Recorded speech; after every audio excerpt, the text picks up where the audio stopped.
কি এই ভারত দাঁড়া, বসার আগে সবাই একসাথে ইফতার করতেছি, আর একটা গ্রুপ সেলফি তুলি। আয় দাঁড়া, সবাই দাঁড়া। ও ভালো কথা, গ্রুপ সেলফি তুলে আমরা সবাই। ল ল ল তুলেন ভাই। ওই আয় তাড়াতাড়ি আয়, ফ্রেমে আয়। এই ভাই আমার মাথা কই? এই ভাই আমার কান কই গেল? এই ভাই আমার এই পাশে দেখা যায় না কেন? এই ভাই বাদ দেন তো আপনার ফাউল মার্কা ফোন। এই লন আমার ফোন দিয়ে তুলেন।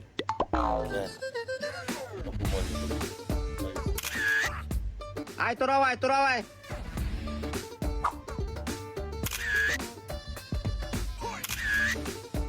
কি রে, এটা কি ফোন রে? অটোমেটিক ওয়াইড হয়ে গেল।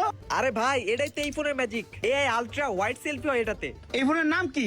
এই ফোনের নাম হলো Oppo A6s Pro, আর এটাতে আছে 50 মেগাপিক্সেল আলট্রা ওয়াইড ক্যামেরা, সাথে আছে এআই অটো জুম। এখন থেকে ফ্রেমের ভিতরে আর কেউ বাদ যাবে না। আর তাছাড়া আছে 7000 mAh এর বড় ব্যাটারি, চার্জ দিয়ে কোনো টেনশনই নেই। আর ফাইনালি ফোনের লুকস এন্ড ডিজাইন একদমই অসাধারণ।